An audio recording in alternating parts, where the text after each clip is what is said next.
Yo les trashers, vous avez adoré notre première vidéo sur les astuces et secrets de Pokémon Go, mais vous souhaitez aller encore plus loin?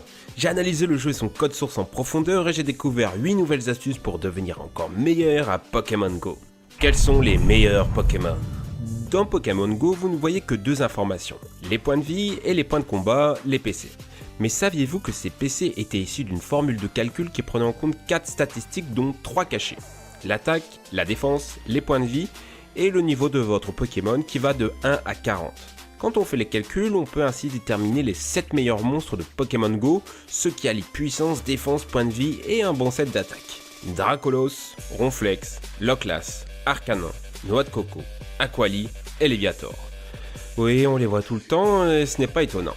Bon, du coup, pour un peu plus de diversité, j'en rajoute 12 autres qui sont aussi très bons que vous pouvez utiliser. Pour les autres Pokémon, ça va être un peu plus compliqué. Montez au niveau 20 en quelques heures. Monter le niveau de dresseur vous permet de gagner des objets et rencontrer des Pokémon plus forts. Autant vous dire que c'est intéressant.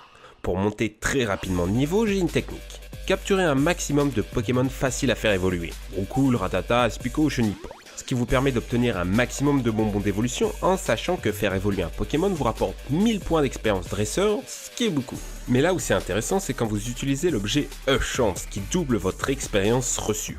Vous voyez où je veux en venir? Imaginons, vous capturez 60 roucoules que vous relâchez. Vous obtenez ainsi 240 bonbons et pouvez donc faire évoluer 20 roucoules, soit 20 000 points d'expérience avec le chance. Selon moi, il est important pour un dresseur d'au moins atteindre le niveau 20. Ça permet de débloquer les hyperboles et des Pokémon sauvages ultra puissants. Au-delà, je vais vous avouer, ça se corse. L'expérience demandée est gigantesque et pour passer du niveau 39 au niveau 40, il faut plus de 5 millions d'expérience. Trouvez les points d'apparition des Pokémon rares quand on est à la campagne. Je vous parlais dans ma dernière vidéo de Pokévision, un service qui vous permet de savoir où et quand les Pokémon rares apparaissent. Le service est particulièrement efficace dans les grandes villes car de nombreux utilisateurs scannent en même temps que vous tout le périmètre. Mais le problème, c'est quand on est à la campagne. Comme je vous l'ai dit, les Pokémon n'apparaissent pas au hasard, il y a un point d'apparition fixe et précis. Or, à la campagne, il y en a peu et il faut les trouver. La solution est de télécharger Ingress, le premier jeu de Niantic et créateur de Pokémon Go. Ils ont utilisé les données de ce jeu pour faire Pokémon Go et devinez quoi? Tous les endroits où les petits points blancs se regroupent sont les zones qui ont été choisies pour faire apparaître les Pokémon rares. Plus il y a de points sur une zone, plus la zone est susceptible d'avoir été choisie pour faire apparaître des Pokémon rares. Avoir des PC 2000 facilement. Disons-le tout de suite, les poussières que vous avez utilisées au début du jeu ont été gâchées. Ça ne sert à rien de recharger son Pokémon puisqu'à partir du niveau 20, vous trouvez des Pokémon proches des 1000 PC dans la nature. Et même au-delà de ça, le meilleur moyen d'avoir des hauts PC, c'est de faire évoluer son Pokémon. Globalement, les PC doublent à chaque évolution. Pour Magikarp, c'est presque x12 en devenant un Léviator. Un Magikarp 190 PC donnera un Léviator à plus de 2000 PC. Faire évoluer des Pokémon à haut PC à partir du niveau 20 est donc le meilleur moyen d'avoir des monstres ultra puissants. Quelles sont les meilleures attaques? Les attaques sont aussi importantes que les statistiques des Pokémon. Mais malheureusement vous ne pouvez pas les choisir, il faut trouver le bon Pokémon dans la nature. Il y a 3 choses à prendre en compte dans les attaques. Leur puissance, leur vitesse, et pour les attaques chargées, le nombre de barres disponibles. Les attaques simples qui font plus de dégâts par seconde sont Coupe Psycho, Tir debout, Pistolet à eau, Griffe, Léchouille et Griffe acier. Niveau attaque chargée, vous pouvez opter pour le dévastateur Ultra Laser ou les très efficaces Plaquage, Draco-Griffe, Hydro-Queue ou Tête de Fer. Avoir des Pokémon statistiquement parfaits. Bon, malheureusement Pokémon Go est encore plus complexe que ça. En plus de devoir choisir le bon Pokémon avec les bonnes attaques et le bon niveau, il faudra aussi prendre en compte son degré de perfection. Car oui, les Pokémon ne sont pas tous égaux entre eux. 2 Dracolos peuvent avoir une puissance très différente allant de 1 à 15. Je vous conseille pour ça l'excellent calculateur d'IV de Silph-Road. Vous entrez les informations et vous saurez si votre Pokémon est parfait ou pas. De quoi bien vous foutre les boules si vous vous rendez compte que vous avez gaspillé vos poussières d'étoiles dans un mauvais Pokémon. Exploitez les forces et faiblesses des types.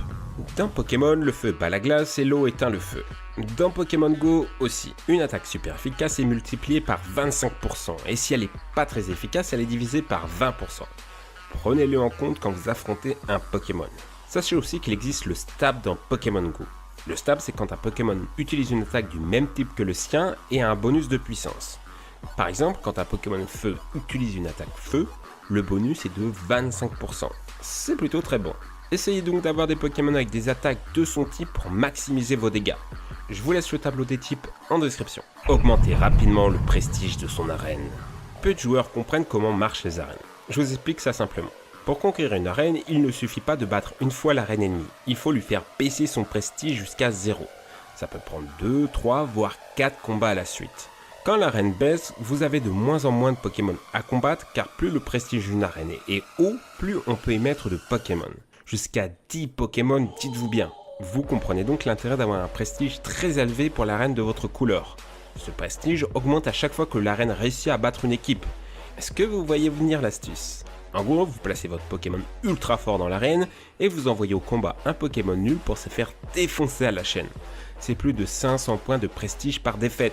En plus, c'est assez cool car vous n'avez pas besoin d'utiliser de potions. Vous envoyez vos Pokémon au casse-pipe et vous les relâchez après. Mais si vous vous mettez à 5 potes de la même couleur sur votre arène et perdez à la chaîne, vous montez très vite de niveau.